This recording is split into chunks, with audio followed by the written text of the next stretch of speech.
Good Thursday morning, Thabiso Bhengu.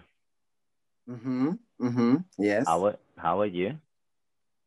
I'm fantastic. How are you doing? I'm so excited to be here. I've seen this platform grow and become something beautiful. So congratulations and thank you for inviting me. Thank you so much. You, in my opinion, are a new age business and social strategist. In fact, a multi-award winner in the category. Okay. And for those who don't know you, you, amongst a lot of talents and business projects you've been involved in, you've also produced programming for the national broadcaster on these sorts of topics and subjects, and very successfully so. Yes, you're very right. So I've been very fortunate that I've been the chief of staff to the country manager at the SABC. I've produced for Al Jazeera, ETV as well. I've produced for Ready Tlabi, Masichaba Ndlovu. I've aired in more than 50 countries. I have also helped companies such as the Johannesburg Stock Exchange to come up with ideas on how to thrive during this time. I've worked with different countries, Eswatini. I've been at the forefront of helping countries such as Israel, Qatar, and Saudi Arabia have peace as a strategist, global dispute resolution. So I've used all my skills in various industries, including technology, innovation. I've helped authors write books. I currently have a bestseller right now, Critical but Stable, written by Angela Makolwa. I co-edited it. It's available on Amazon. And speaking about Amazon, I'm currently advising Amazon, Twitter, Facebook, Apple on the antitrust regulations and how to deal with the claims made by the US Federal Commission. So I'm very interested in topics around competition, innovation, growth, and winning. Strategizing is something I'm passionate about. I believe that when you've got people and you've got ideas, you can pit those ideas together to come up with something innovative, fresh, bold, and out of the box. So as you've rightly defined me, I have always followed an unconventional career path. And I believe that people like myself are going to be thriving during this crisis because we come with multi-sectoral skills. So even if you follow the traditional path, I think this conversation is going to be useful because the skills that I'm going to be talking about are skills that are interpersonal, building your own brand, but I'm also very excited to hear your questions. Thank you. Thank you so much. I can tell you, you are in good company. You know, these are hot topics of mine personally. Okay. So the title of today, and I am Adi Kaimowitz. My full-time work is I'm involved with a business called Virtual Actuary. We are an actuary consulting business. This is my full-time passion. And then on the side, and I get involved in entrepreneurial and strategic type discussions. Okay, so the topic of today is how do I become somebody of interest in the room? Okay, so the first question is, how do we look up to the right influencer? And so what I'm really saying is, let's realign what we should be getting impressed by. Because I'm trying to talk about the definition of influencer. What should we be getting impressed by in like a sort of like a business sense and a personality sense? Wow, a powerful question. I am in fantastic company. These are deeply philosophical questions. Thank you for these beautiful questions. And thank you for this opportunity. So I think the first thing that we should be looking for, innovators. We need to be looking at people who are not scared to be weird. I think being weird and being excellently weird, outstandingly so, is what is going to define who thrives during this time and who fails.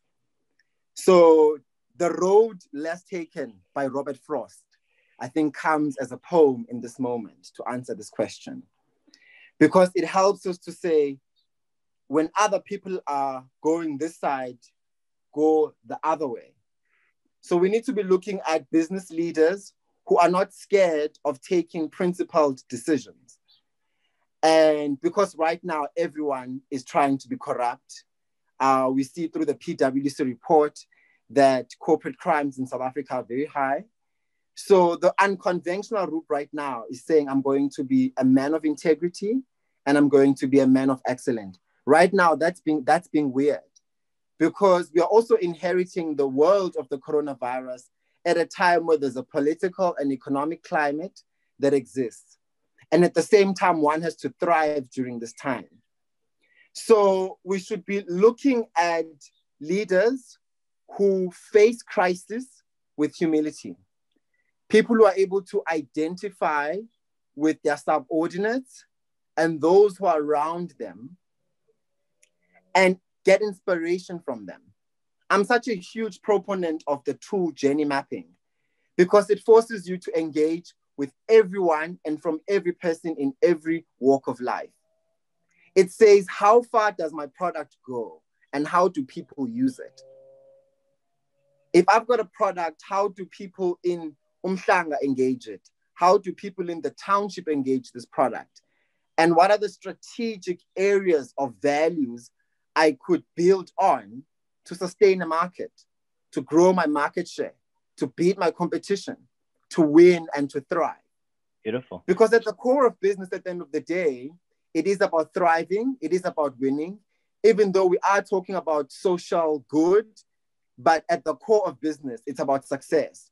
So I am one person who values sustainability because it is one of the key indicators right now that a business leader must have. But at the same time, as AJ Banga, the CEO of MasterCard, says, we have to make money. So we need to look into business leaders that are able to make money, that take unconventional decisions, that do not follow the crowd. Because if you don't follow the crowd, you get to be defined by your name. You don't get to be defined as a particular kind of CEO. You get to chart your own path and you get to be able to have a legacy. We know Mark Zuckerberg because he did it. We know Jack Ma because he did it. We know Jeff Bezos because he did it. So I'd like to add, so I want to add to what you're saying, and I agree with you. I also look at it as the slow winning strategy is the winning strategy. The slow money, the career and business person who did it over a space of 10 to 15 years is the type of person we need to be looking up to, not the person that rocks up with the the Land Rover or the Ferrari that says, it was easy, no problem. Because if that is what we are going to get influenced by, then we will not want to put in that hard work because these are not our icons. So that's my take. Okay, so let's go. So we have synergy.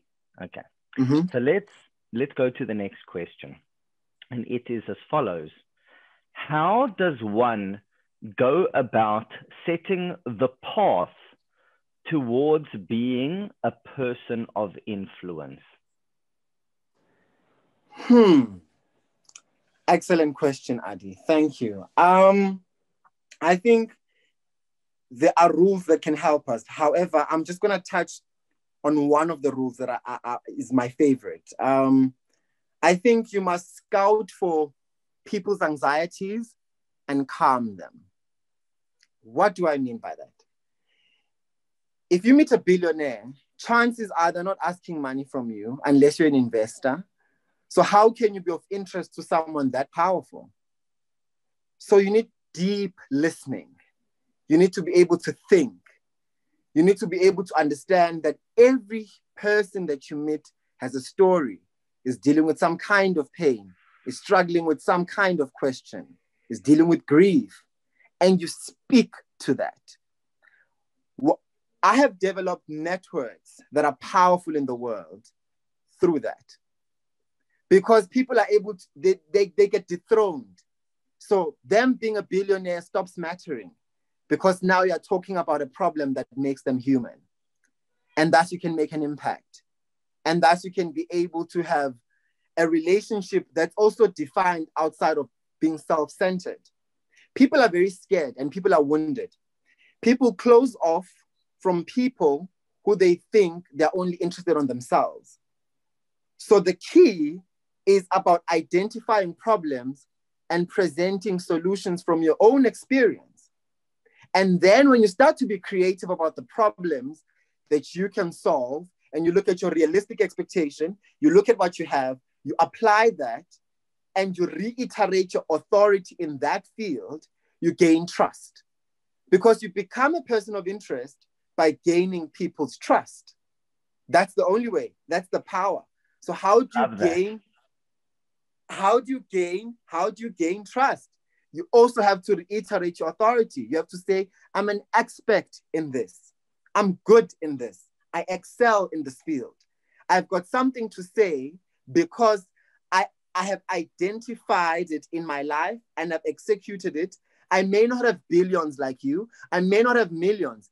In fact, I may not even run a mega billion company, but I can add something that can change your life, that is going to make you think.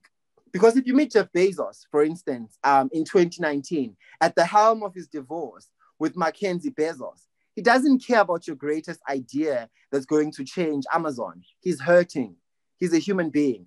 So when you remind him that love comes and it goes and it fails and it thrives, and you give him hope, you are going to be memorable than a person who's presenting a business proposal. He's going to want to know you. And then once he knows you, you have an opportunity to be able to mine that relationship and strategically be able to get value by adding value in people's lives. We should have been friends a long time ago. Okay. Definitely. That's lovely. Lovely. What a lovely perspective. Okay. The next question is, let's talk about not being fooled by virtue signaling. The sign of greatness is doing amazing things when nobody is watching. That is true, because at the end of the day, the internet has become telepathy of the new world. It's how we communicate, it's how we are speaking, it's how we develop communities, it's how we share our ideas. So it's not just a technology, it's not just a phone. It is an expression of your life. It is your ideas into the world. So at the end of the day, people like to appear as if they're doing well because everyone wants to be complimented. In one of my strategies on how to stand out in a room, find something to compliment about everyone, because you are speaking to a person's personal need. And that will then allow you to engage with the world in a way where you are known for someone who's a good person. But to go back to your question, and analyze what I was saying deeper, I think it becomes very, very important to understand that the real work is not the gallery. The gallery is where we showcase the work. The artist, the design thinker, still has to go and paint, still has to collect the brush, still has to find the inspiration, still has to think, still has to engage people, still has to say, if I am doing a portrait of Adi, Adi is an innovator. He is a man who's physically strong, who goes out of his way to transcend his body's abilities. How do I capture that spirit on an art form? And the person can only do that by doing the work, by analyzing themselves, by knowing themselves, and by putting in the work and the expertise required to produce that art form that is needed. So at the end of the day, art happens in private, in a private moment. Because at the end of the day, when you understand value as an artistic process, This is why design thinking is raising so much and is rising in business, because it's reminding business leaders and executives that all business and strategic interactions are artistic. All of them, you have to approach them as if you are a designer, as if you're a painter, because you are colorful. You're trying to get something out of this person. At the end of the day, it's creating intimacies. All of these things come down to understanding that the rule to long-term relationships that are sustainable is by creating intimacy, and doing so and by respecting people's boundaries. Very nice. I'm going to rewatch this so that I can absorb and think and ponder. Very nice. Okay. Firstly, thank you for the insight and for being vulnerable enough to share what's in your heart. You know, it's a beautiful thing. Okay. Being irresponsible versus making a better life, okay, for yourself, for ourselves. So I'm trying to find a healthy balance in your 20s between partying and not being too serious, because, you know, I can't say that the secret to success is being responsible, because that's actually not true. Because the way to be more creative in your 40s is to party and be irresponsible in your 20s and 30s. Because otherwise, how do you relate to normal people that are not perfect?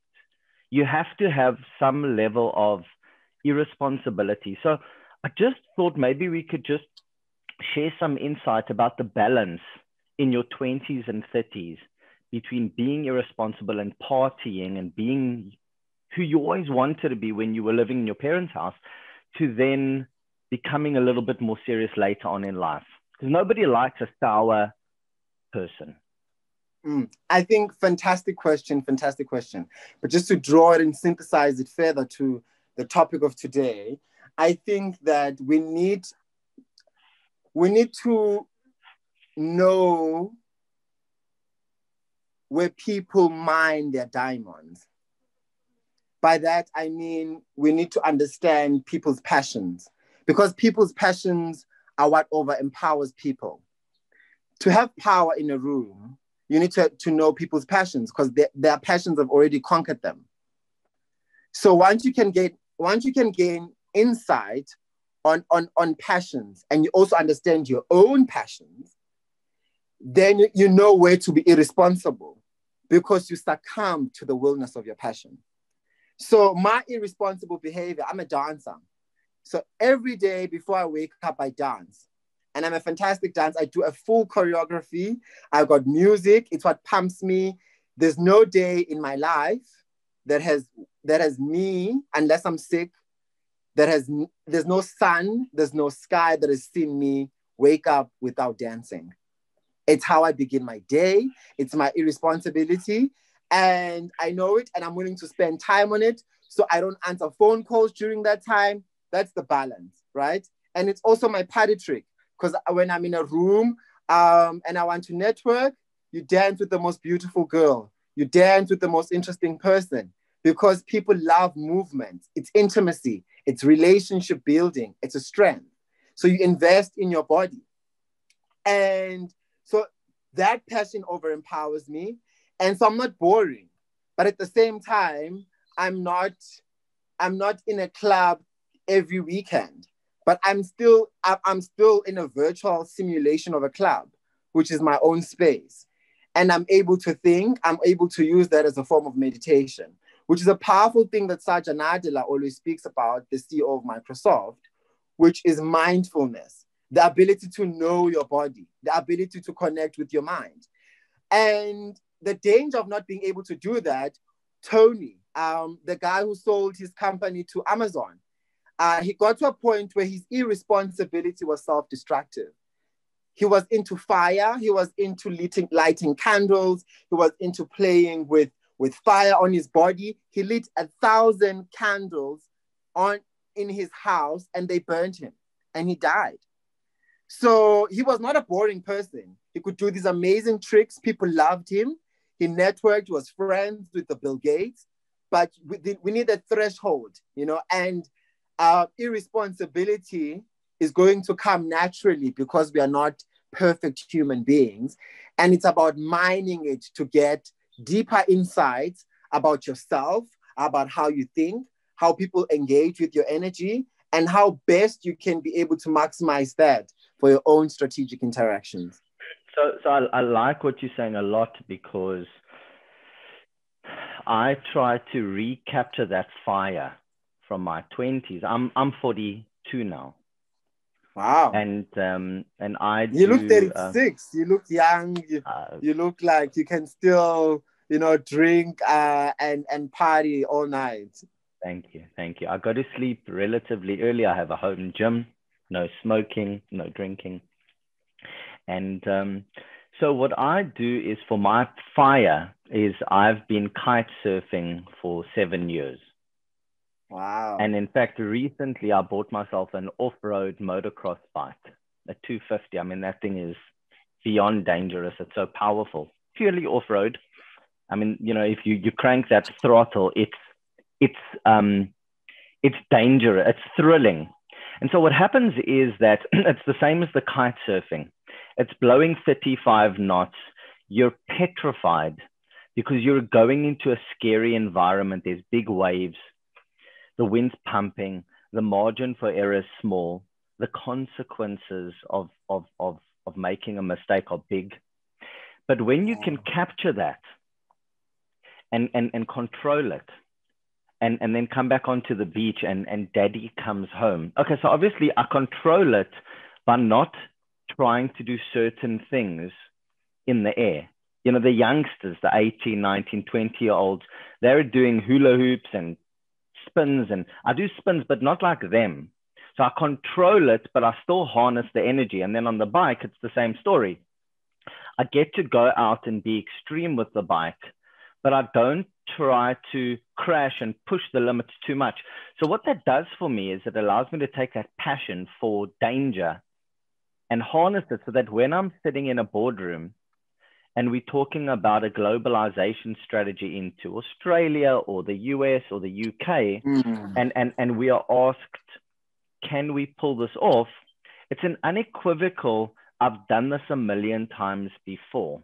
I've gone into very chaotic situations a million times before, but I've harnessed that passion for danger, and I'm just translating it now into a business strategy where I have belief in myself that I won't die, that we will not fail, we will succeed. So I like what you're saying. Yes, passion. Yeah, that's about really learning to explore that part of yourself in your 20s and early 30s. But as you become a little bit more mature and getting it out of your system, saying, that is who I am. I love that.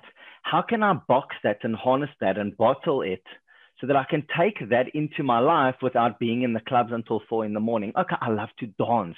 That is actually what I really like to do. I don't like to be out till 4 a.m. I actually like to dance, express myself. Yes. Harness that, but do it in a responsible way.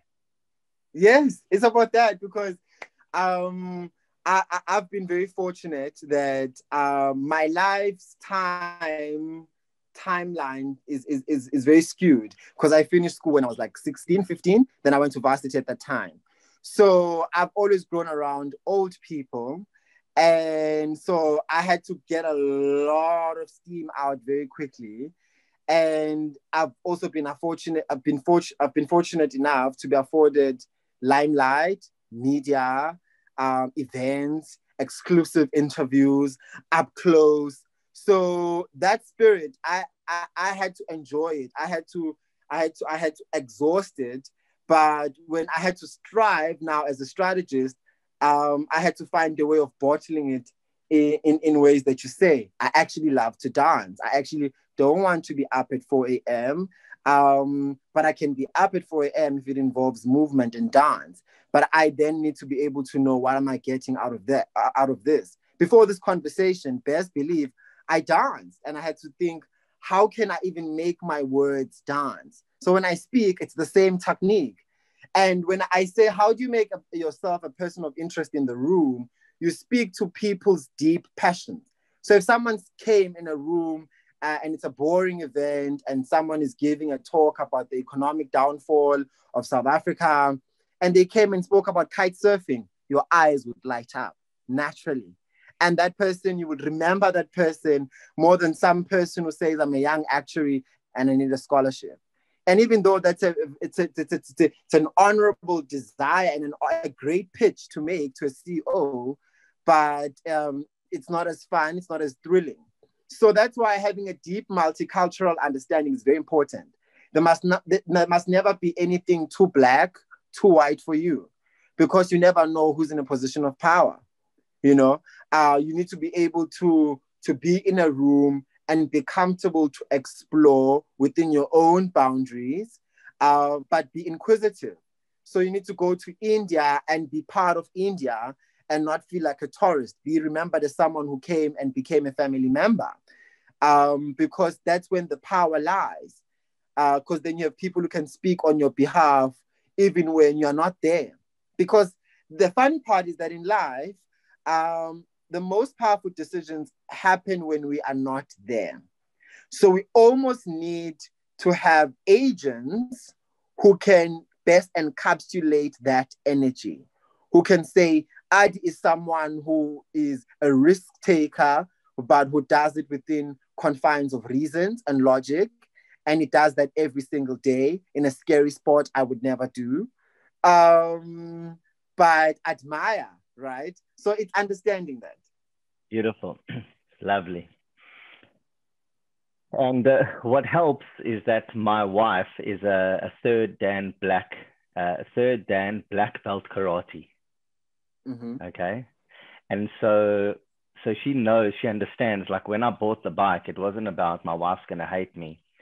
She totally gets what it's like to be like on that edge, you know, and it's important to have people around us that can support us and not always like tell us the worst that can happen. You know, like I bought the bike and she was like, I want one. I just want a four-wheeler so that I can balance. Wow. You know? Very nice. Okay. So this is the last question, and it ties in with how do I become somebody of interest in the room? And it's really about timing. Mm-hmm. You know, because the most successful people understand timing, and they're not in a rush, because to be a person of interest is about putting in the hard work, building it up, and then when you become a person of interest. Once you are a person of interest, you can make the most amount of impact because you're there. So a lot of people mistime that. They do it too early. That, you know, they think I'm here, I'm obviously a person of interest. So my question, it's more of a statement, is I'm new at this business. I've just arrived, I've been hired, or I'm even in the interview stage. When is the right time to voice my opinion? Ooh. That is a very, very, very touchy subject. And thank you for bringing it up, because I think that I've had to learn that I've been penalized for not knowing great timing. So I'm a person who now values that mistake greatly. And this is why I had to go back to the philosophies of understanding human condition. Because when you push back or voice your opinion early, human beings are human beings, they are fragile. They may have titles, but maybe that day they're dealing with a crisis and they don't feel like they're a great CEO, they feel whack. So you're gonna come and say, you guys are doing this strategy very badly. And already this person has been beating themselves up. And through human psychology, we understand that people are tougher on themselves than any other people. So it's also dealing with people as people and not as title holders. Because, and And then once you understand that, then you're going to be able to even understand the words to use to appeal your decision. Because it's not only about timing. You can have the perfect timing, but if you struggle to convince me that you are the person that I must hire, then forget it. You can have the perfect skill. You can be the greatest coder. You can be the greatest corporate communicator that everyone has ever seen. But if in that moment, in that 1 hour that you have with me and you struggle to convince me, and it's the perfect timing, you found your CV got interest, you're in the room. So the timing is perfect. But to go deeper in what you're saying, it's understanding people. It's understanding the fundamentals. It's understanding that here I'm speaking with someone who wants a problem solver.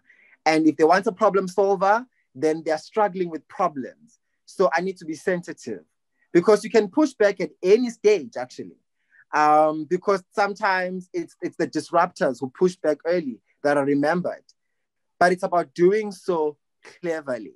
It's about doing so with respect. It's about doing so with your intentions very clear, that I want to add. I want to be part of something great and big. I'm talking because I've got some great ideas and this is the only chance I may have. So I'm telling you everything that I possibly can think about.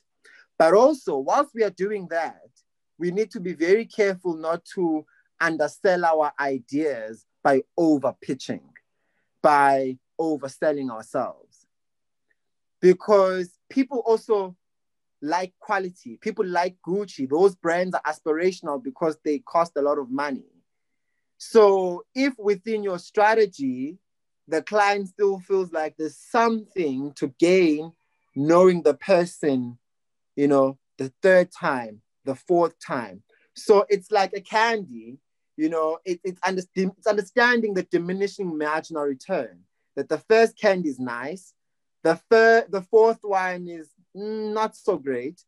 But if I space it out within a couple of days, this candy is going to be memorable to this person, because guess what? They were eating candy all week and it was allowed. And no one cared about, you know, having bad teeth afterwards.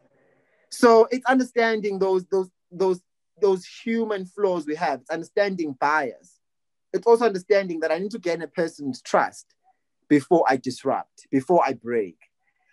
Because then they will understand that I am not pushing back because I'm thinking low of them. So as someone who started school at 16 and who's held very big titles, I'm very much aware of how my portfolio and my journey can put me in a position where if I push back early, it may seem like I'm trying to be a know-it-all, because I come with vast multi-sectoral experience in the field. So it's also understanding that, okay, I'm coming here as a person. Don't think about what I've done, who I know. I'm just coming here as a person who wants to talk and who have some great ideas. You've done great work. This, I think you can do better. So criticizing rather than judging is also a fantastic way to understand this touchy subject.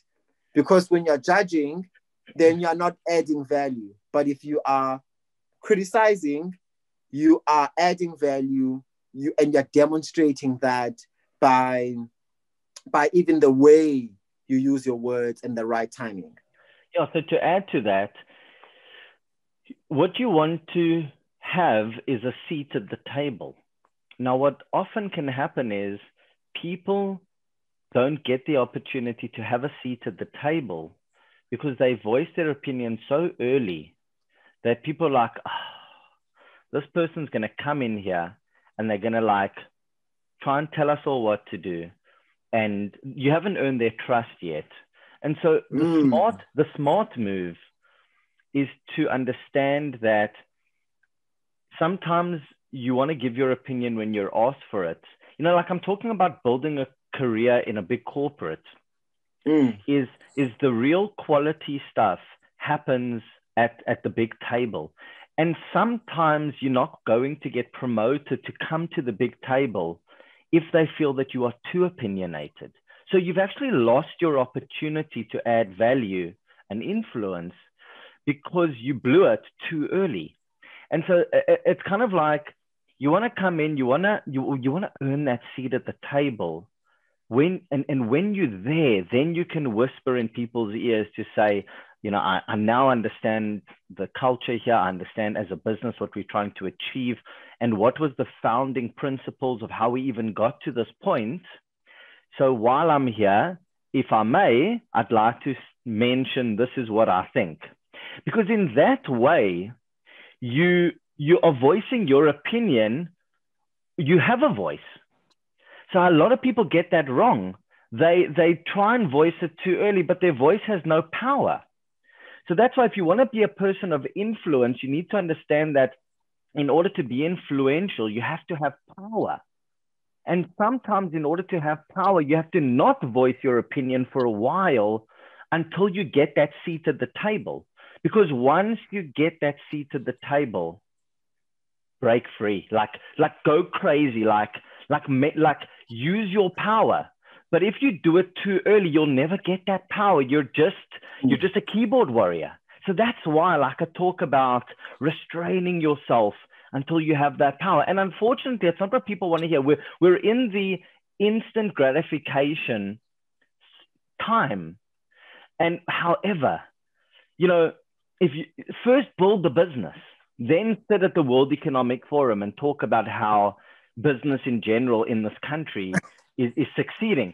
You know, don't come straight out of varsity and start giving your opinions about the corporate world because you have no power. So that's why, like, I want to realign people in understanding that you see people of power, but just understand that they've taken time to get to that point, and that is why they're so influential, is because they're in that position.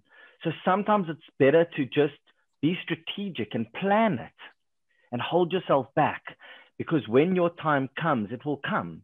But you want to get that opportunity to be given a seat at the table.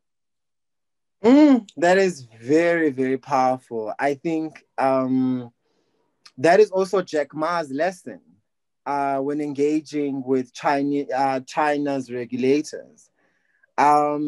He voiced out his, ideas that are disruptive and innovative, and how, the banking system is collapsing and fintech is here to disrupt and grow the industry. At the same time, he's negotiating the world's biggest IPO. And he needs regulators as friends, but he goes out there in the world. He has not earned the power.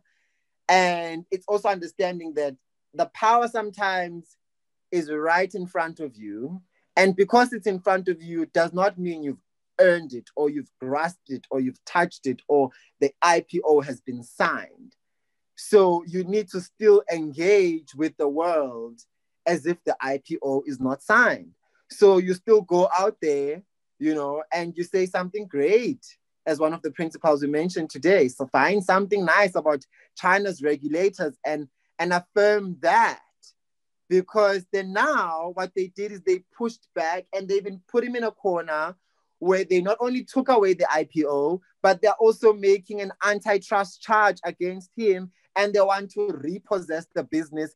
And now, instead of thriving, he's had to run away and hide for 3 months since October from the world, because now too much pushing has resulted where the opposite force is kicking you out of the door.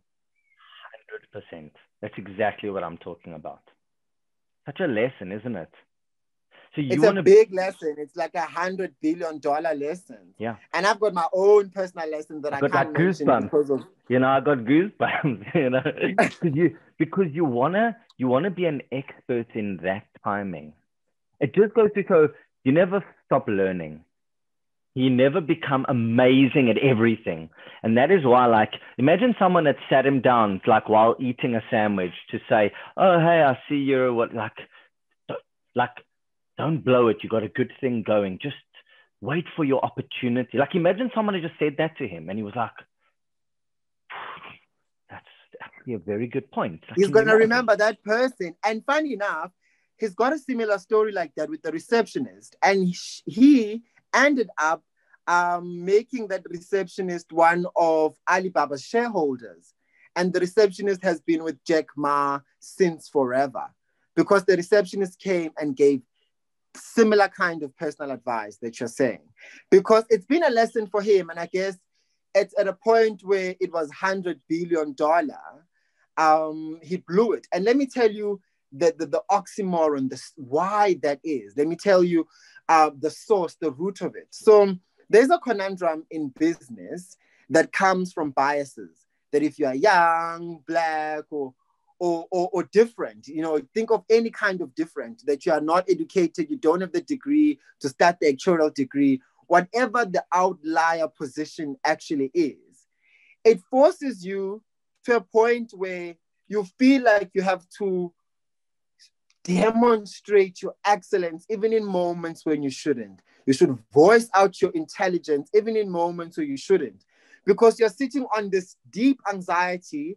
and you're sitting on this deep quagmire that is personal, that you're dealing with every single day, being Black, coming from a disadvantaged background, wanting to thrive, quick returns that come from a situation, not necessarily. So sometimes the outlier position creates a personality, because when you look at Jack Ma's story, you understand that even though he was a billionaire, but his background also influenced how he dealt with this business, because he's coming from a rural area. He's coming from, the gutter of China, and he's growing up and he has to shine. He has to be the best in the room. So, and he was affirmed, because here's the funny part. There's a moment in your 20s, below your 20s, when the world, does not care that you are not getting the strategic understanding of knowing your time, because everyone is so excited by the freshness that you are and the quirkiness. So you keep exploding, you're excellent, and everyone is clapping at you. And I enjoyed that. I was like, oh my God, I'm the 17-year-old who's like basically running the country's editorial. There's a moment where everyone is like, yes. And there's a moment where everyone says, you're a competitor, shut down. We're not going to entertain you. You're going to come and rule us. Yes, we can see that you're smart, and we are scared of that.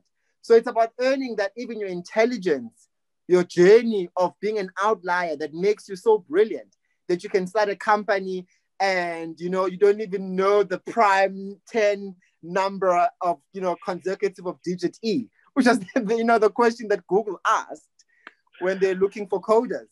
But you're thriving, and you're thriving in that business. It's about earning that kind of trust. And for me, that's been a lesson. And so when you spoke on that, you touched my heart, because it was such a wake-up call. Hello, now it's about being strategic. Now it's not about everyone knowing that, oh, hey, come see, I can dance. It's about dancing in the right event. It's about dancing with the right person. The music is okay. The outfit is perfect. The gallery is there. So it's not about everyone seeing that I'm dancing. It's about choosing the time. So even with strategy, it's about that.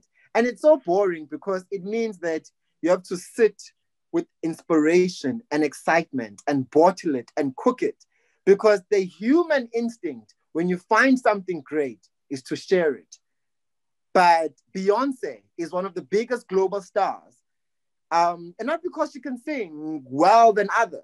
She can perform and do amazing things better than others. And she did it at a young age. But her turning point in her career was realizing that now she has to be strategic on how she engages people.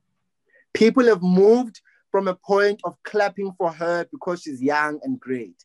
She now has to have an element of surprise. Now she has to come with a surprise album that sells better. Now she has to partner with my friend, Wasan Shira, and write poetry. And everyone has to keep quiet. And it's about baking it. Even Wasan Shira has to keep quiet from us and not tell us that she's working with Beyonce.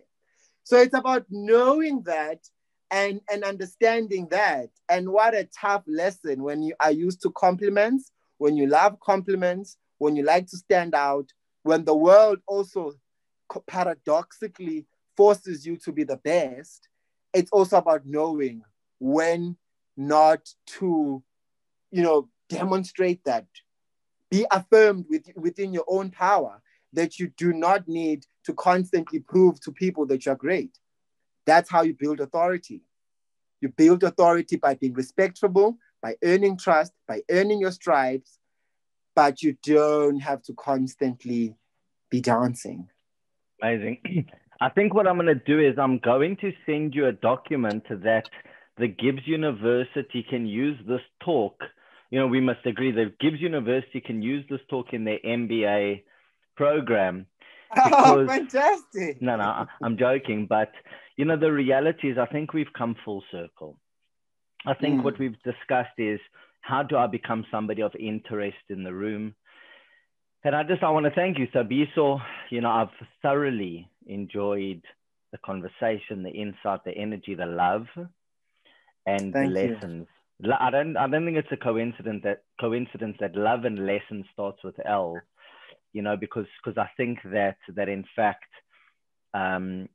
life is about being your best and learning lessons. And I think we've both shared some wonderful lessons today. So I think for me, you've been one of the greatest teachers that the world can present to me, because I think as someone who had to fall from a great, you know, moment of being almost becoming an actuary, and everyone saying, you know, you've chosen the conventional route, the difficult route, the route that needs you to be very, very strategic, to be someone who is not even in the field and thriving, I think gives me a sense of hope that wherever you are meant to go, you'll arrive there.